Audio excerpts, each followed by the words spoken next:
This is Barenaked Tech and today I'm talking about PC fans. With me I have the Noctua NF A12x15 PWM fan. Now fans come in three different varieties: 2-pin, 3-pin and 4-pin. A 2-pin fan simply has a 12 volt cable and a ground. If you want to control the speed of this fan, then what the motherboard or fan controller would do is reduce the voltage into the fan and it would slow the fan down. A 3-pin fan works in a very similar way. If you want to speed it up or slow it down, you still control it by the voltage. To slow down the fan, reduce the voltage. Now the additional third cable is actually a return of information effectively back to the motherboard or fan controller to report back the fan RPM. This could be for system monitoring, or perhaps if you wanted to know exactly just what the fan speed was doing based on the voltage of the fan, then you could do so. Now the 4-pin fan is a little more complicated.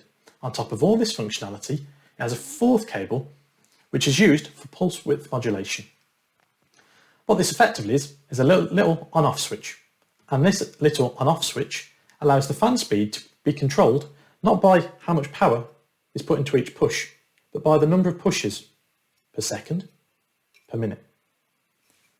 So the key difference between this and voltage regulation is that actually at low speeds, or at low voltage, some fans without the PWM can struggle, whereas with this PWM functionality at lower speeds, it tends to be a tad more efficient. So, which one should I buy, you hear me ask? Well, that really does depend on the use case. If you do have some spare PWM 4-pin ports on your motherboard, then let's be honest, it would be a shame to waste them. You would be better off buying a PWM fan and using the integrated PWM fan control functionality on the motherboard.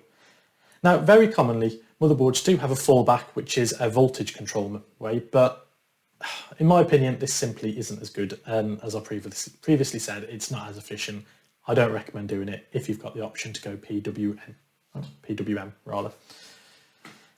So if you have a fan controller and maybe there are 3-4 ports in it and each port only has 3 pins, then there really isn't much point buying one of these. If you have a 4-pin fan kicking around, then it will work in there, but why spend your money on a fan that simply you aren't going to have? You're going to have a spare wire kicking around and it might cost you more money.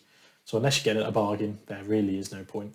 2 pins are a little bit more rare. When you get them, they actually do tend to be on a Molex connection. You can get them on a smaller connection. Again, less common, but with these, I mean, it is just literally a plug and play. You're not going to get any information back, but it's going to do its job. It's going to push airflow around the case, and it's most likely the cheapest. So swings and roundabouts, but as for an official recommendation, PWM is the way to go. Now, arguably more important than how you control the speed is whether or not you choose a high airflow or a static pressure fan. But don't worry, I'll be covering that in a future Tech Bite. See you next time.